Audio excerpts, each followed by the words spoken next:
Hello, and welcome to Competencies of Civil Discourse, a show that highlights the importance of good faith conversation in a free and civil society. My name is Erec Smith. I am a former professor of rhetoric and a current research fellow here at the Cato Institute. Today's guest is someone who defies silos, the kinds we mostly find ourselves in. Kaitlin Puccio is a bioethicist, an attorney, a writer, and an educator whose work spans fashion law, human rights, and philosophical ethics. She's the director of the Art and Bioethics Initiative at the UNESCO Chair in Bioethics and Human Rights, where she explores the intersection of aesthetics, dignity, and justice. Now, I could go on with her credentials and accolades, but that would take all week. I will end the intro with this. I am talking to Kaitlin today, and she is gracious enough to put aside her clearly busy schedule to talk to us. I'm talking to her because, well, civil discourse is something that is important to what she does, seemingly at every turn. She values respectful dialogue, of course, but she also values, as I said before, aesthetics, dignity, and justice in that civil discourse. I find that interesting. But I will start this conversation by saying hi to Kaitlin. Hi, Kaitlin. And I will start the conversation by asking this question that has been on my mind since we started to organize this episode. What is fashion law, and how does one get into it? Okay. Well, first of all, thank you for having me. I'm very excited to be here to have our discussion on having discussions. So fashion law is a very broad term for a lot of different things. A lot of people think it's part of entertainment law. I have a small niche in fashion law, which is on the modeling side of things. So I look at modeling contracts. The backstory there is that I started as a model. I was receiving contracts that I thought were unsignable. And if you cannot sign with representation as a model in the modeling industry, it's very difficult to find jobs. Not impossible, but it's difficult. So I decided to move on to the other side of things to try to help models. And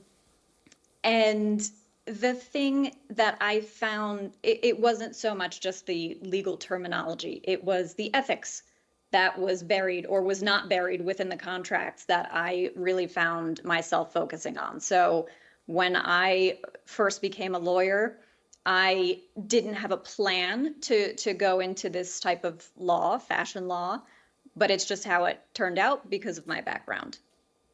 So this is great. So you found a sense of agency in yourself to, remedy the problems you saw in the industry, right? And instead of complaining about it or, crying about it or dropping to your knees and saying, woe is me or whatever, you did something about it. You became a fashion lawyer.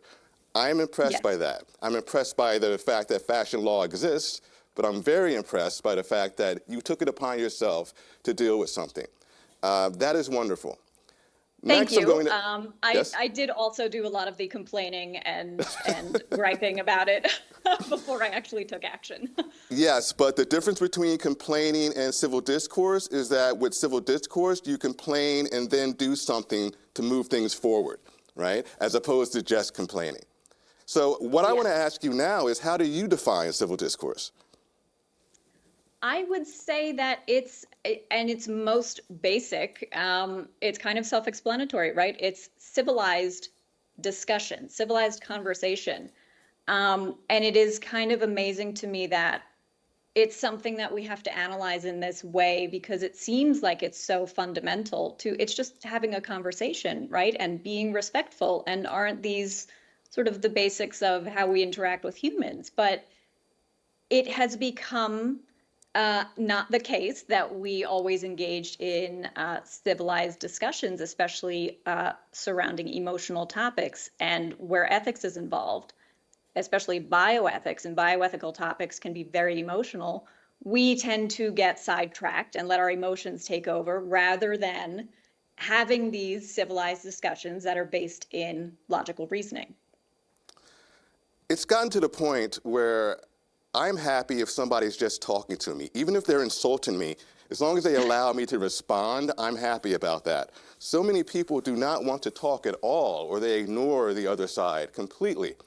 You seem to be somebody who likes to bridge those very deep divides, and I admire that. I do want to ask you how you deal with those emotions that may come up in bioethics and other aspects of your work. Yeah, well, we can't ignore them, right? We can't bury the fact that these are emotional issues, especially in bioethics, like I said. So yes, we have to recognize that they're emotional, they're very sensitive issues. But once we recognize that, we have to say, okay, knowing that, I have to kind of keep myself in line. Go back to the fundamentals of logical reasoning. Where am I letting whatever argument I'm putting forth be clouded by my emotions? And then we have to step back and say, okay, so maybe I missed a logical step there because I was so enthusiastic. And I'm going to say enthusiastic as a sort of a euphemism. But you're right. It is, we have gotten to the point where if someone is actually in the room with us, letting us speak instead of speaking over us, it's a win, right? We can get past the insults and because we're adults, okay? But if someone is actually listening, that's kind of a novelty these days. And that should be the default. When we have conversations, especially about such difficult issues, there's so much to learn from another person, not just about what conclusions they're throwing at you, but what's behind those conclusions. I can maybe understand why someone has come out in a completely opposite direction that I have. But if I'm not following their thought process, I'm going to find it very hard to accept that conclusion. And then maybe it's going to get a little bit more tense, right? So when we're talking about wanting a society that's more tolerant, in an effort to become a more tolerant society in general, we've become very intolerant. And I think that this is because we're hearing a lot of conclusions being loudly spoken, but we're not being open to that conversation. Okay, so you're giving me your conclusion, but now I want to hear why. And it's not just, I'm going to use this as an example. It's not just my body, my choice, right? That's a slogan. That's maybe a conclusion. That's not the actual argument. I want to hear the argument because right now we're not getting a lot of that. Yeah. I tend to realize that people don't really understand what an argument is. And I see this especially when I'm arguing with somebody, and instead of responding to what I say, they just repeat what they said before and keep doing that over and over again. And call it deliberation or argumentation. It is neither. It is repeating what you're saying over and over again. That is not discourse, whether it's civil or uncivil. But I do want to ask you, I got ahead of myself. I want to talk about bioethics as a topic. Simply, what is it? Where does it come from, and how did you get into it? Yeah, this is a very interesting question because if you think about bioethics is a very little known field. I would say it's very based in philosophy and in some instances law. And here's why. So the definition of bioethics, you can think of it as it's a branch of ethics that focuses on the questions that arise from advancements in medicine and technology. So it's sort of a niche part of ethics as a whole. Now, where does the philosophy come from? The philosophy side of ethics is, of course, the whole ethics side, right? There's no objective, factual answer. These are questions that have to be explored via conversation. And the law side is, as a philosopher, I can sit in my armchair all day and think about things and have great conversations and never come to a conclusion. But as a lawyer, as a policymaker, we need to do something about these bioethical issues because they affect people in real life. I'll give you an example because sometimes that's easier to understand. Sure. Medical aid in dying, also known as assisted suicide, which is no longer the accepted term.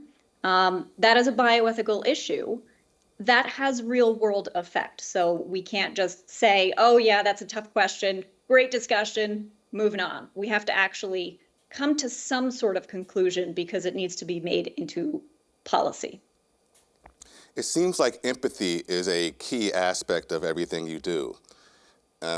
I think empathy and active listening go hand in hand. Again, if we want to understand why people come to their conclusions, we need to understand them as humans, right? We need to be open to their reasons and respond accordingly, which brings me to the concept of trust. Many people don't want to argue because they don't trust the other person with whom they're arguing. They think that person has ulterior motives, or that person is just some kind of troll or something like that, and they don't feel safe to open up and tell the truth, or tell what they think is the truth anyway, about how they came to their conclusions. Do you have a way of instilling trust in the people with whom you speak?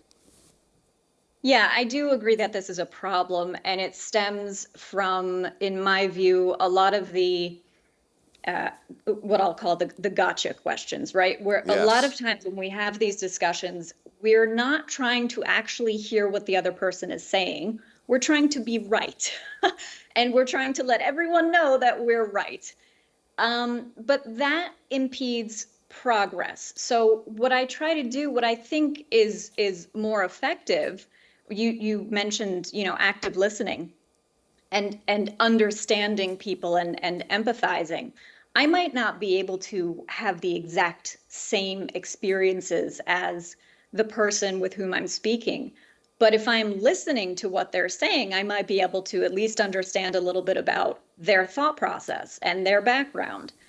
And I think one of the ways that this can be, that we can kind of ensure that we're doing this and not just listening, but really while we're listening, waiting for our turn to talk, is to repeat and rephrase what you've just heard the other person say. Yes, very good. Because what this does is, if you tell me something, you say, 4 points, and I repeat them back to you, okay, this is what I understand here. I'm trying to follow your logic, X, Y, and Z, and because I said 4 points, we'll do double Z.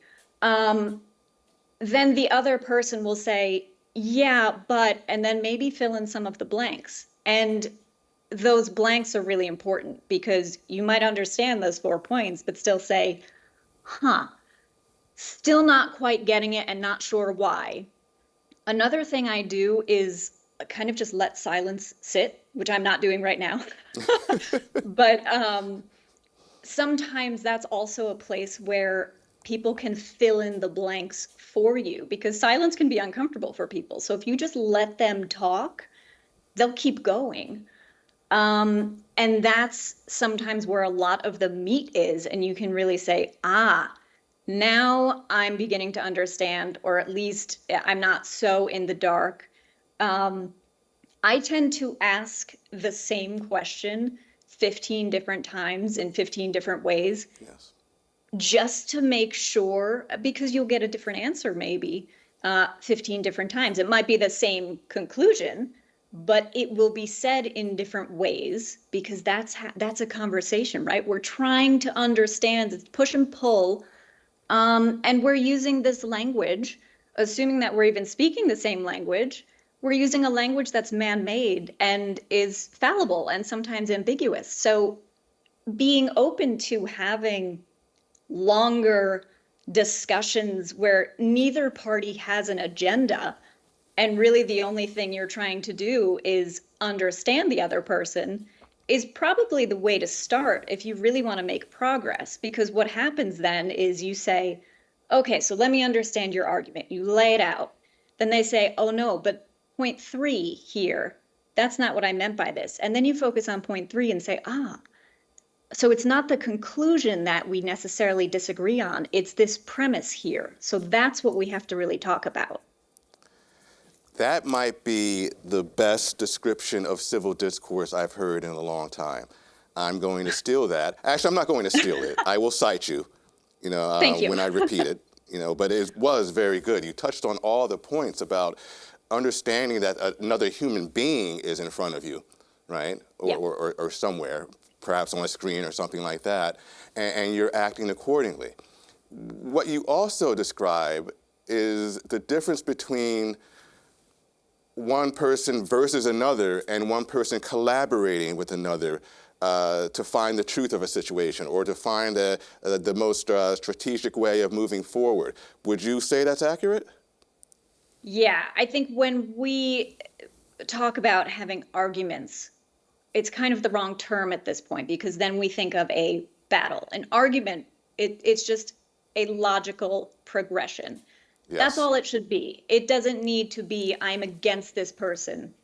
You don't need to be, even if you're coming at it from two polar opposite sides, you don't want to immediately put the person on the defensive because then you're not going to get anywhere. A long time ago, rhetoric and law were kind of intertwined. They were kind of the same thing. That we're not there anymore. But you're reminding me of that jurisprudence right now, and I really appreciate that. I want to ask more about law, speaking of that. I want to know what role should law and policy play in protecting or even cultivating civil discourse? I think this is one of those areas where we, as a society in general, need to self-regulate because we can't, it's so easy to be respectful of another human, even if you disagree, right? I don't know how we got so far away from that basic concept of communicating with others. It's okay to disagree, right? It's good that we can have these discussions. You say, even if we don't completely disagree, we might be on the same side, but on, somewhere on different points on that side of the spectrum. Exact overlap of opinions is so rare, even if you are on the same side and you share the same views. So I think this is one of those areas where we just need to, as a society in general, get back to, I'm going to listen and hope that the other side will listen when it's my turn to speak. When I'm speaking, it's not to attack. There's so many personal attacks and that immediately just shuts down an argument and then we make no progress. We've seen this over and over again. But the way that we can start this self-regulation process, leaving out, do we really want more laws on the books? As a lawyer, I don't want to study more laws, right? So I think one way we can do this and we can encourage people to do this is just via education, right? This is kind of what I think a classroom used to be. You maybe read something and you say, all right, well, what do you think of that? And you say what you think, and then you have a discussion, and you didn't need, specific groups or specific rooms to have a discussion about something. It was an open, respectful discussion. But in that classroom, the learning that takes place is how to probe those arguments. And okay, so you think this, you made this argument, but I think there's a flaw in there, and maybe you don't want to use the word flaw, but you say, okay, but let me pick out this first premise here. What do you mean by this word? Because again, English is very ambiguous in some instances. So that's kind of the learning, right? That's basic logical reasoning. You go through a logical argument and you try to be as non-ambiguous as possible, which we as lawyers need to do all the time. I think many of us have seen the case where a comma changed the entire outcome of the case. We have to be very specific about what we're saying and how it might be interpreted. And I think this is very doable to kind of get back to civil discourse and having conversations and really figuring out how to do that and teaching the next generation how to do that in a classroom without it turning into this, argument in the combative sense of the term. I blame Jerry Springer for all of this. I agree. Yes. I mean, we, back in the 80s, yes, I'm old enough to remember the 80s. We had serious comment. talk shows, and then suddenly we didn't. We had people yelling at each other, and that got ratings, and suddenly that's what argument was. That's what conversation was. It was shaming somebody for what they think.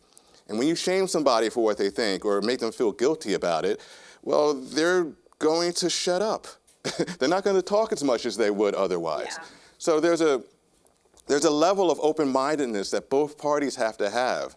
One, to open up in the first place, and the other, to not judge a statement immediately, but to ask questions, to be curious.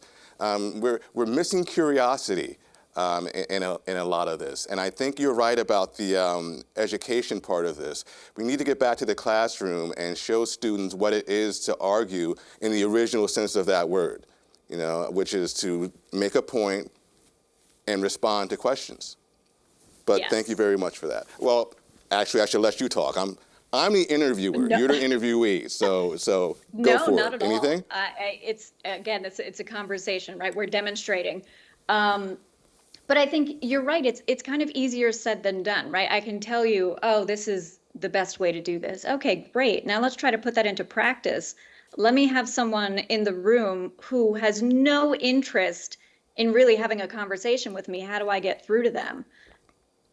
In reality, there are going to be some people that they do not want to listen. They will never change their mind, even if you're not trying to get them to change their mind and you just want them to try to understand. There are some people that just never will. That's okay too, because most likely there will be other people who are more open to having these discussions, and those are the people who will be contributing to the change in this society, right? And then maybe it will filter through to some of those really obstinate people who are just, nope, you're wrong, and I don't want to hear why you think I'm wrong. We're human. It's reality. It's going to happen. We can't pretend that it's not. We can't pretend that there are some issues that are going to be totally overwhelming to people because they're so heavily emotion-based. But also we see, you touched on something a few minutes ago about sort of the attraction to the scandal, right? And you didn't use those words, but that's what it is, right? We see this on the news. News is kind of entertainment, right? They're not going to put up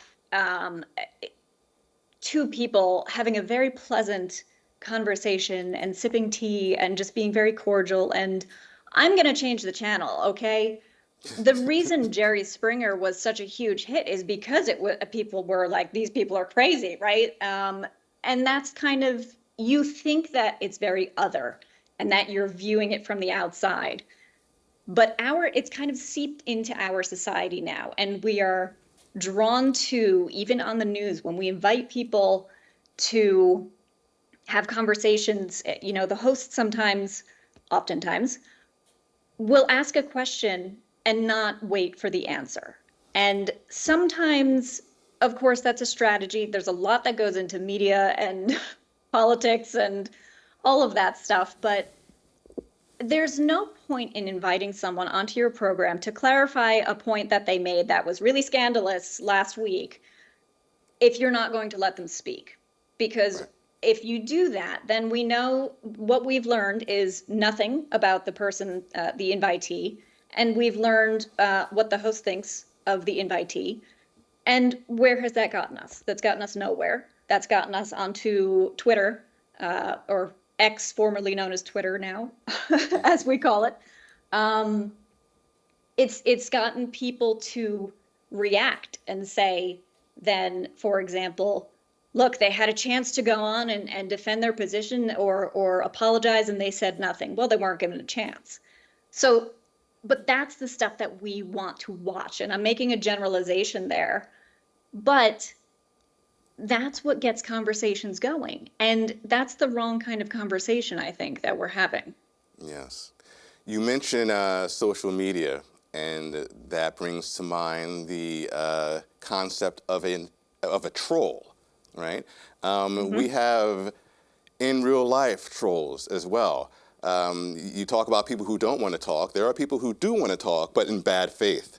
I don't know how much you encounter that in your line of work or your lines of work, but if you do, I would love to hear how you deal with it.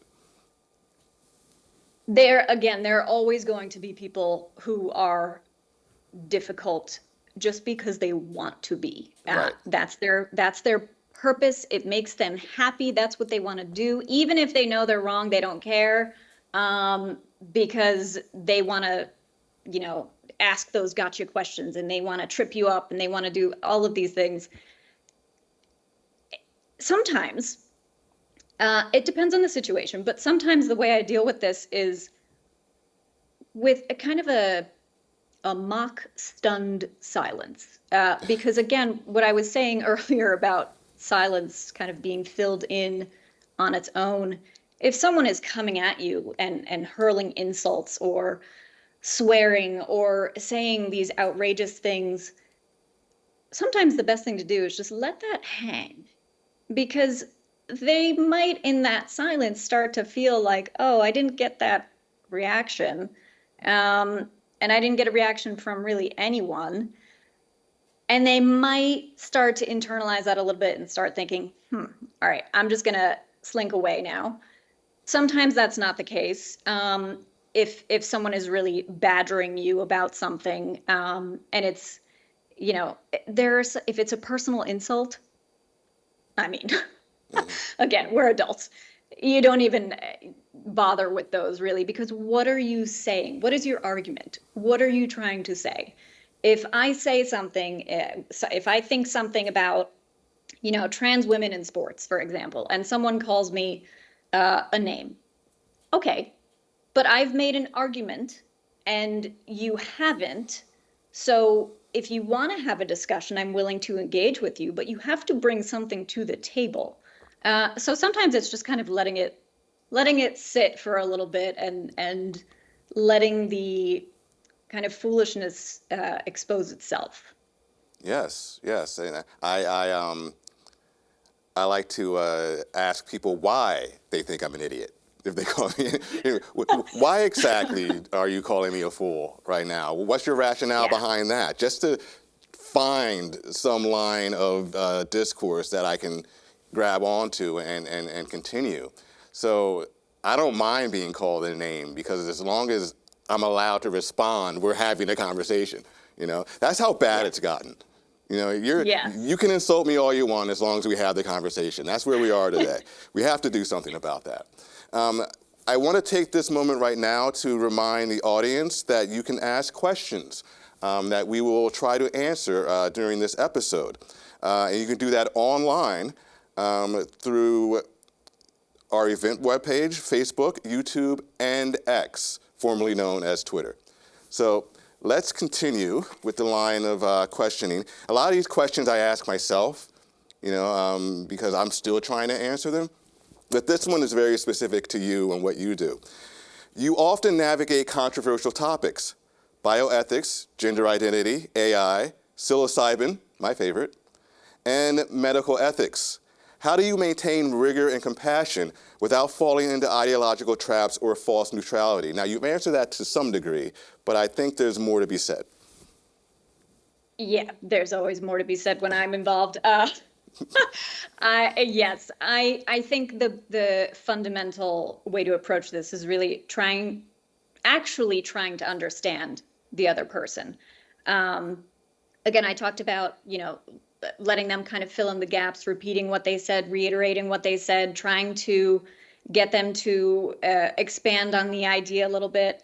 But you also can't be afraid to address, if I'm speaking with someone, for example, and expressing my view, in that expression of my view, I might address something that they haven't said yet, but I think they might at some point. Here's my argument, and I think maybe you'll respond by saying, oh, but what about this, right? This is what we do in law. We try to kind of anticipate what the other side is going to say. And we're very afraid as a society to even bring up what might look like a hole in our own argument. So if you kind of reverse that, and if I'm the other side and this person is trying to express him or herself to me, I'm going to try to make it where I'm listening, and it's okay for that person to express that, maybe I haven't fully figured out why this, but I need to do a little more research about this. We can't all be perfect. We expect a lot of perfection. This is why we have discussions. Right. Because if we're having this discussion, it's kind of bouncing ideas off of each other. Say, yeah, I really think this, and this is my argument. And there's, let's say, for example, the abortion argument, right? Okay, so hypothetically, this is an argument. I might say abortion is bad because it's murder. Okay, well, what is murder? So define murder. Then, okay, so that definition, that's your premise. And you say, okay, well, murder is taking a life. What is life? And you kind of go through and you say, okay, well, life is, when there's a heartbeat. Okay, what is a heartbeat? Which might seem like a ridiculous question, right? But it's not, because if you look at it, there are differences of opinion within the medical community about, is it just cardiac tissue fluttering, or is it a formed heart beating, right? So that point where we start talking about what is a heartbeat, not everyone is going to have all the medical background to be able to form that argument, but they still need to be able to make the argument. So they can say in that conversation, okay, so here's where it gets a little tricky. And if this is the premise that's really got us, battling each other, then we need to look into this, because I probably don't know what the medical community is saying either, right? So it's okay to not know things. And you just have to kind of be comfortable and confident enough to say, look, I don't know specifically the science behind this, or the mechanism behind this, but I know that this is what this says. And I'm going to use that. And sometimes there are premises that we need to accept, because otherwise we cannot have a conversation. We'll say, okay, let's pin that. We'll look at it later. But to have this conversation, we'll accept it as true. Perhaps we should often assume that we don't have all the answers. I think assumption can be part of the problem. Curiosity, again, I mentioned that before, I'm going to mention it again. Curiosity prompts us to ask questions about things we may think we already know the answer to, but we don't know what this person's going to say or how this person is defining a certain term or something like that. I think curiosity is imperative and something we don't talk about enough when it comes to civil discourse, and I think you touched on that brilliantly. I want to ask you one more question, and then we'll turn to the questions online. You've worked in both high fashion modeling and legal bioethics. How did these seemingly opposite worlds shape your views on how Americans communicate across differences? The interesting thing about that, they could seem very, very disparate, like they're different worlds, right? But there are so many ethical issues that pervade every industry, especially the modeling industry, I would say. So my focus was on ethics as applied to the modeling industry. Now, I'm going to answer this kind of by way of example again, because I think it's going to be easier to see That's great. how this is all connected. So there's something that I call the knowledge gap. And this is what I think is really important, because it threads through every industry. There's a new law that came out in New York. It's meant to regulate model management companies, and so a couple of models came together, a couple of policymakers came together, and they tried to right a wrong in the modeling industry, which of course is wonderful. There's a lot of good that came out of this law, but the problem that I see coming from the modeling industry, having been a model and then moving on to the legal side of things, so I have experience on both sides. The problem that I see is that policymakers did not fully understand the inner workings of the modeling industry, and the models did not fully understand how the existing laws that were already on the books were supposed to apply to model management companies and model agents. So what we have are two groups of well-meaning individuals who came together, created this law, but there's a huge gap. And that gap is where a lot of the problems are going to come from in the future, because it doesn't address a very fundamental ethical issue within the modeling industry. So that's what I call the knowledge gap, right? We have this group here and this group here, and they're just not quite understanding the other side well enough for it to be a fully effective law. So this knowledge gap, this is why we're talking about, civil discourse so much today. It's that gap can be filled in by just having a non-agendaed discussion, right? If I'm a policymaker, tell me about your experience in the modeling industry. I'm sure they've done this, but probing, asking that same question 15 different times might reveal something. And the policymakers might have said, well, we have a law that's actually in existence. Doesn't sound like your managers are following that law. That's not the job of the models to know. It is the job of lawyers to know. And it's not just models or policymakers who don't know this. A lot of lawyers don't know this because they're not in the modeling industry, or they're not working in the modeling industry specifically. So they'll read things just like it's any other industry.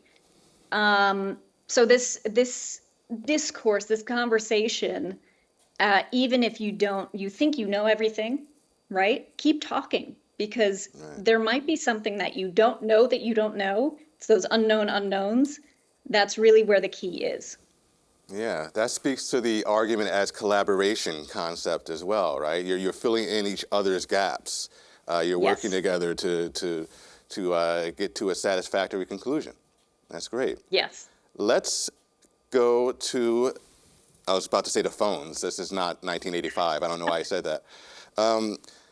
Anonymous has this question. Classrooms were mentioned as a place to help develop civil discourse. Is there a resource or organization supporting teachers with this? Is there a resource or organization? I bet you would actually have that answer. I'm sure that there are resources available at Cato Institute for this. And if you can't confirm that, maybe we can confirm that later. But I will tell you that I am actually teaching. So I started my law firm about 6 years ago. I've been in private practice for a long time. And I am now moving on to the teaching and education side of things. So if you keep up with what I'm doing down the line, I will be trying to provide some of these resources. So I can't point you to anything specifically that's already in existence, but I can say this is one of my goals, is to bring this to education. I am teaching at a variety of institutes and universities globally, so it's not just going to be let's talk to Americans, it's going to be let's talk to everyone, getting different perspectives. So I will try to keep everyone posted about that, but I do think it is important, again, to start in the classroom with these things. Well, I'm looking forward to your resources there. But you are right about Cato. We have the Sphere Initiative, and we have Cato University, a K-12 and higher ed initiative, respectively. And we talk about these things. But there's also Braver Angels. There's the Greater Good Science Center. And there's the Heterodox Academy, who has a conference in New York City coming up the week of June 24th. If you find yourself in New York City, perhaps you want to go there and find some resources. Let me ask one more, if not two, questions. Michael Miller asked, I would love to hear you to discuss the ethical foundations of human dignity, the first topic mentioned in the program description.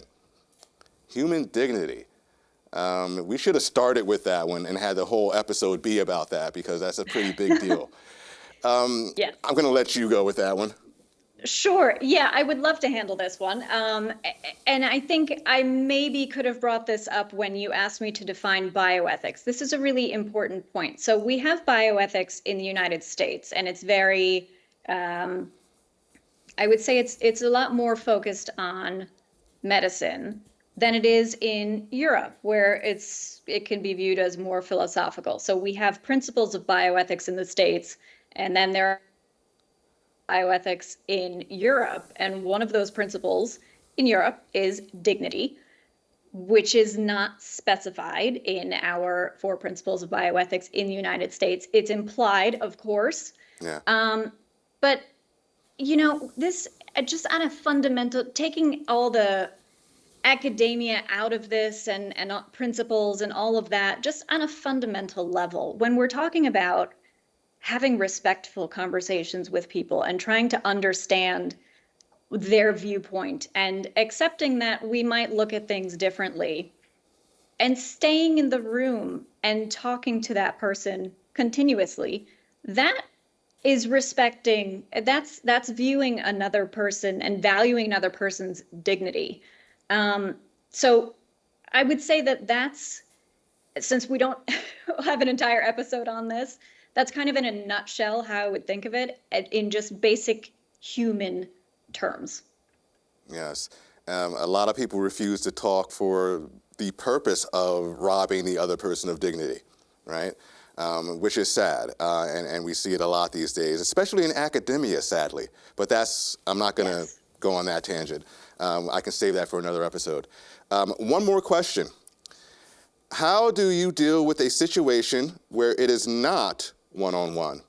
Maybe it's you and you are talking to 2 or more people, all of whom have a different opinion over an emotional topic. Yeah, I would handle it the exact same way, right? I talked about this spectrum of opinions earlier. It doesn't always need to be, we see a lot of, I am over here and you are over here. That's what we see in the media. That's what we see every day in front of us. That's what we read. But there's this whole spectrum of opinions in between. So if you're talking to 2 or more people, and if everyone is there really willing to have a conversation, when one person is talking, okay, yeah, I might want to respond to something. What do? The basic thing to do is write it down. And then when you have a chance to speak, you say, now you mentioned this. I want to get back to this because I think it's a really important point, right? It's amazing to me that I sound, it sounds very basic to say that, right? But we have gotten, again, so far away from this and so far away from giving people the space to speak. And all we're trying to do is, oh, you said this, let me respond immediately. Well, they didn't finish. So maybe let them finish first and then address it. And it doesn't matter really how many people, if it's an entire panel, whatever, debates that we see, political debates, it's not how it's done.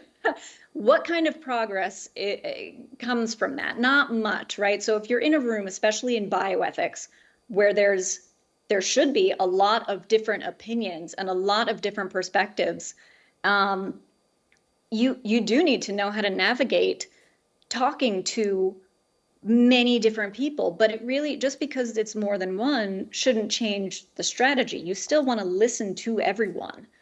You still want to give them the floor for a minute, and then, you contribute. Yeah, but sure, write it down, but don't be thinking, oh, I have to talk about this. I have to talk about this because she said this, because then you're going to miss everything that comes after that thing. Very true. That's very true. I find in extemporaneous versions of conversations like this to have what I would call meta conversations, a conversation about the conversation. Now, how are we going to go about this? Are we going to take turns? Are we going to pass around a ball or something like that? Yes. Laying the ground rules can go a long way in something like that as well. I think we are done with our questions, and that's ideal because we're done with the episode. Thank you, Kaitlin, for joining me today and having a great conversation about civil discourse and fashion law, something I had no idea existed. So thank you very much. Thank you. I'd also like to thank the viewers today and remind them that this is an ongoing series. You can find other episodes on Cato's website. And if you are curious about rhetoric, civil discourse, and some of the concepts and tactics that go into it, please visit www.mutualpersuasion.com and peruse that site. Thank you and have a great day.